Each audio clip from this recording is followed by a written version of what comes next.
Sainte-Mère-Église et son mannequin accroché à son clocher en l'honneur d'un valeureux parachutiste resté suspendu pendant des heures, blessé par les tirs ennemis, puis finalement fait prisonnier.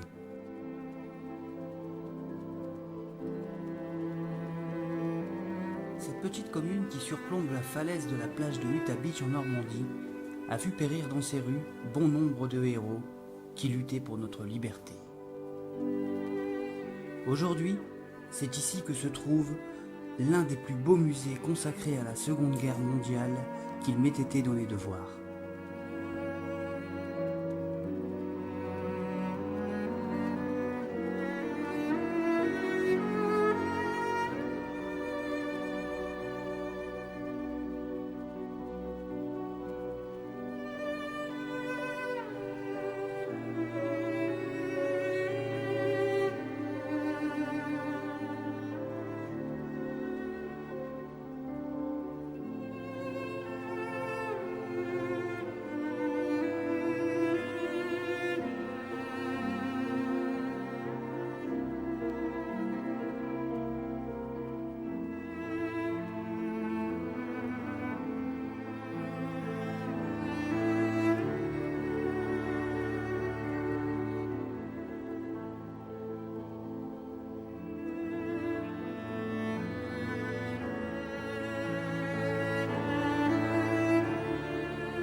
Le gouvernement français après avoir demandé l'armistice, connaît maintenant les conditions dictées par l'ennemi.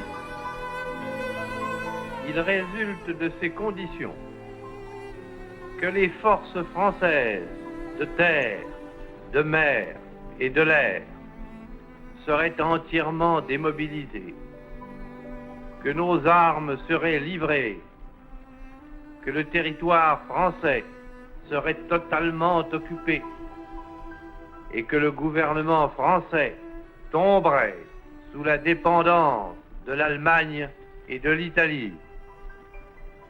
On peut donc dire que cet armistice serait non seulement une capitulation, mais encore un asservissement.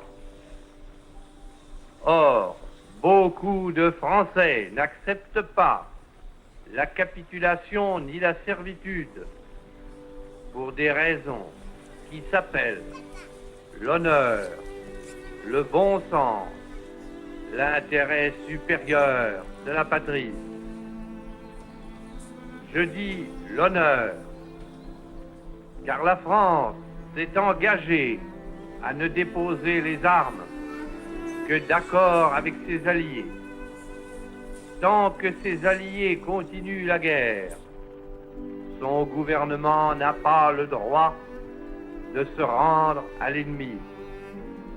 Le gouvernement polonais, le gouvernement norvégien, le gouvernement hollandais, le gouvernement belge, le gouvernement luxembourgeois, quoique chassés de leur territoire, ont compris ainsi leur devoir.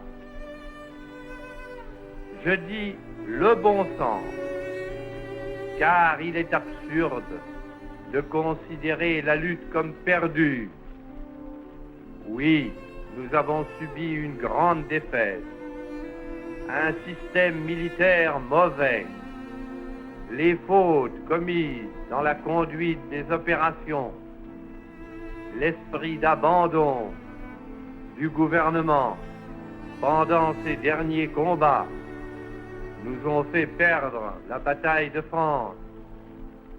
Mais il nous reste un vaste empire, une flotte intacte, beaucoup d'or. Il nous reste des alliés dont les ressources sont immenses et qui dominent les mers.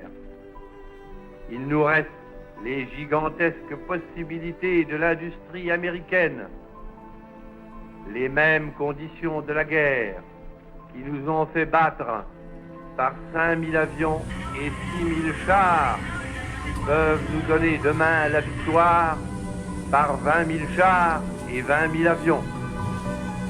Je dis l'intérêt supérieur de la patrie. Car cette guerre n'est pas une guerre franco-allemande qu'une bataille puisse décider. Cette guerre est une guerre mondiale.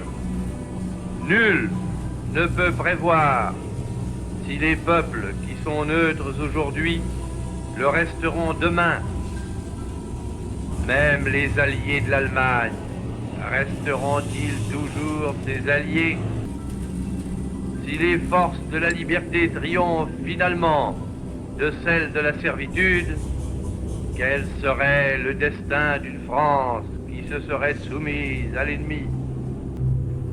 L'honneur, le bon sens, l'intérêt supérieur de la patrie commande à tous les Français libres de continuer le combat là où ils seront et comme ils pourront.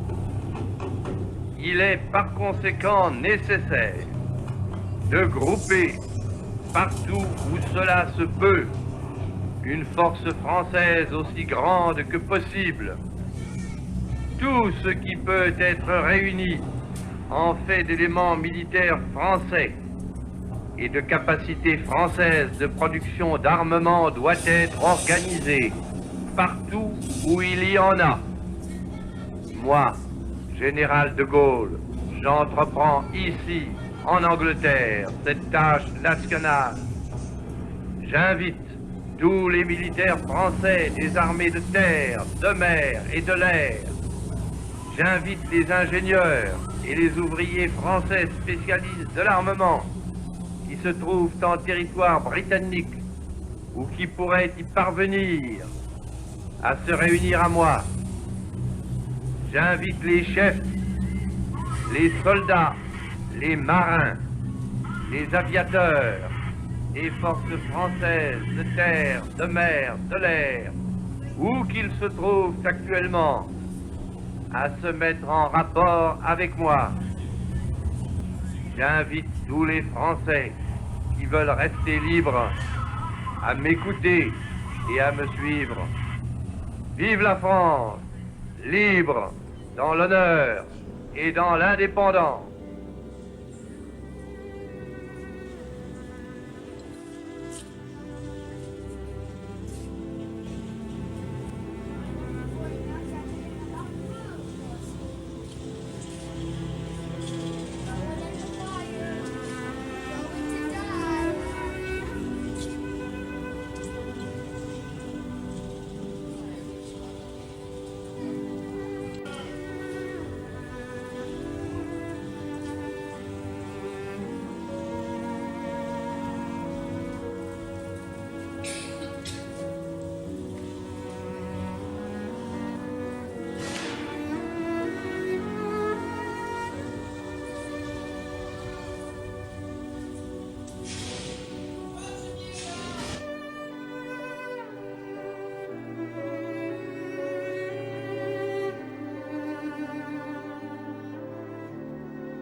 La guerre n'est pas un jeu.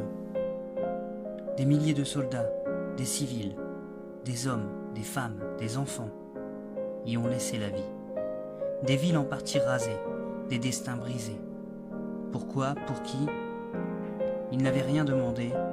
Ils n'avaient pour certains qu'à peine 18 ans. Ils avaient des envies, des projets, des rêves, mais ils ont été envoyés à l'abattoir.